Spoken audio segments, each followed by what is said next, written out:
Tiny, what's the importance of understanding our budget and how actually to make ourselves stick to it? Okay, first of all, look at your home budget. Look at what you do at home. Look at what you say and look at what you really do. Because it's a completely different thing, because everybody says, I'm going to save up this, and my new budget says this, and you know, for Christmas I'm going to make sure I have the money instead of putting it on my credit card, so forth, so forth, so forth. I mean, the average person in Australia at the moment, I think, is about $9,000 on each credit card for each member of the family, even if it's a 2-year-old child, okay? They're in debt for $9,000. So looking at your home budget, if you're not strict at your home budget, you will never be strict at your business budget. You can throw it out the window, okay? So this is one of the hard things that people have to learn, because in business, I think we covered it once where we talked about a $22,000 painting job. In that painting job, you might only be paying $9,000 this week and $13,000 or with your profit, $13,000 over the next 3 or 4 months. So you have to put that money aside and not touch it. How many times has everybody got their pay, well, not got their pay, before they got their pay, they've worked out what their pay is, they've worked out what they need to spend, and they said, oh, I've got, you know, 200 euros left or 300 euros left this month, and I'm going to save it for something, you know, 6 months later. By the end of the month, they've used up that 200 euros that they've said they were going to save. It's the same with business, okay? It's the same with business, because the business, even though you're excited and all the other bits and pieces, when it's new, it's kind of like, yes, I'm going to make sure I do everything. Once 28 days has gone past, okay, you're back to this being, it's your business.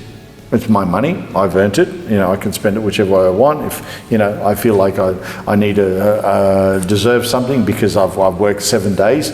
So many people have told me, well, I deserve, you know, to treat myself at the end of the month. Well, why? Oh, well, I worked really hard. Well, okay, you're supposed to work really hard in your own business, aren't you? But you can't just keep treating yourself because there's money sitting there.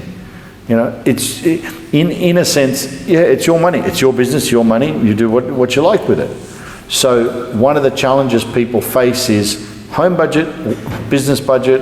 It's the same thing. It ends up being the same thing. And a lot of people, because they've got a home budget and they need more money at home, now they've got this income stream that they can just, you know, take some to fill up the home budget, which should have been, you know, a lot tighter than what it was. The way I do it is, okay, generally everybody's honest. Would you agree? Yes. Okay. If you worked for a company and you were in charge of all their money, would you steal from that company? The answer is no. Correct? So when you have a business, you change your thoughts about it. You change your brain pattern and you say, okay, I don't own this business, so I can't take money out of it. At the end of the month, I can take my wages and that's it, and whatever happens at home, happens at home. But I cannot take more. If you're working for a service station and at the end of the month you go, I really need some extra money because little Johnny's got a birthday coming up and I need $300 for them. You can't open the till and take $300 out of the service station, can you? No. But if it's your business, you can go, oh, I'll just put it back next month. Correct? And that's what people do. And that's where the challenge lies.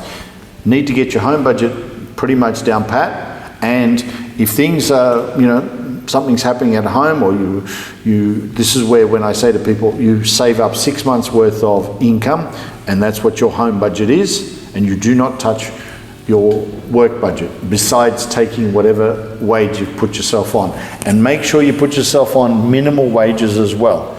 Don't give yourself big bonuses if you have a good month, because next month, if you don't have a good month, where's that money going to come from? It's going to only come from what you have to pay in 3 months, which might be the taxes or the GST or whatever.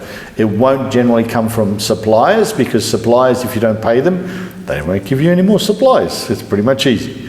So, pardon me, superannuation is one of them that you only have to pay every 3 months, so you have to put that aside.